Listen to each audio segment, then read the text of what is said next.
Maliko and I over the years, like you meet countless people, and when you physically see them, you see what they're potentially capable of, like from a physical standpoint. Like you just look at their genetic makeup, how they're built, what they've done before, and you're just like, man, if they would just lift weights, like what they could be, and like not like a crazy amount of weight, like something simple, like have like a 3 exercise routine that they can progress and measure and carry out, going forward. And when you see people in this light, and you're like, man, and what they could do physically, and if they could get this physical part to not be a burden and get that out the way, what they could do, other things they can do in their life. Because when you have these conversations with people, it's often surprising how many people, like, you're the first person to tell them, hey, like, this is what you could potentially be. And when you have that conversation, it's not a comfortable one. It's like the realization of, oh, I've let this happen, or these things have happened, and there may be things that you could have prevented.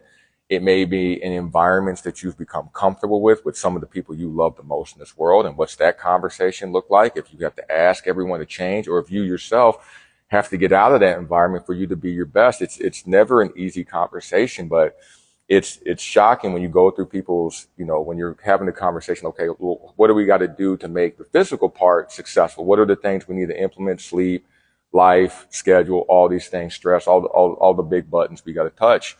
Like, what are those things we need to do? And like, when you talk to people, and like, you having these conversations with parents and sometimes grandparents, or sometimes, adults in their 40s, and you're the first person to tell them, yeah, like, these are the things you got to change. And there's almost like this shock. And then like, oh, is this the first time you've had this conversation?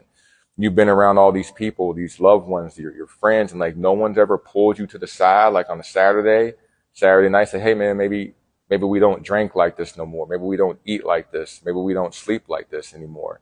Maybe we do these things so we get more rest. Maybe we start working out on Monday. Maybe we start working out on the Saturdays instead of going out. And you realize that most conversations in people's lives don't happen often, because usually the people that need to have those conversations, like, the relationship is built on them being liked.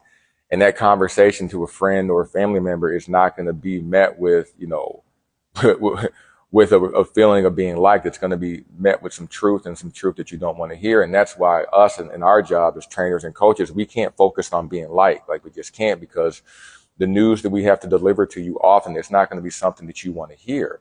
But we see what your potential is and what it could be if you start to apply these certain things, and if you can apply them in a consistent manner over a long period of time. What you could be is it's immeasurable. It really is. Like, humans are incredible people. They're incredible creatures, and we let little small things. They are small as far as like what they are, but the magnitude or the energy that we've put into it, what we've allowed it to grow into. Oftentimes, it's something like the opinions of other people, how you think people are going to feel towards you when you change your environment. Like, that's a big one. That's a really tough one. If you can get that out of the way just through conversation, it's never easy. What you could be physically, and if you could physically not have this be a burden to you anymore, like, and be more available to your family. I know I've been saying that to exhaustion, but it's true. Like, to be available for your family and the resources that you're acquiring. You're working so hard that you could give those resources to yourself, your parents, your children, your grandchildren. What you could do if it didn't have to be all put on you physically to take care of yourself, you could give that away. Those types of things. And you look at, hey man, like, if you could just get these other, like, these small intangible things out of the way, like how you treat yourself over the weekend, like just something like that, and implement this really short workout routine, or this short meditation routine, just to keep yourself overall well as you move forward in this existence. And those conversations are not easy, but they need to be had, because if we can have them, and our job is to be truthful, our job is to be honest with you. That's what you're paying us to be. If we can't be truthful and honest to you, like, you shouldn't pay us anything, and you shouldn't allocate your resources to someone that's going to lie to you, which we will never do. So we can't ever focus on being liked. Like, that is dismissive of what you could potentially be. It is an insult to what you could potentially be, and we will not do that. So we always take the risk of not being liked and telling you the truth, because it's our job to have you see what you could potentially be, what you could achieve if you could really hit and mentally, emotionally focus on the things that you can do. Our job is to help you navigate that and talk you through it, or at least show you what's possible, and have you start to look at it from that standpoint. And if you can get out of the uncomfortable part, it takes time, but if you can get over that and then start moving forward on those things, what you could be, what you could potentially achieve is immeasurable.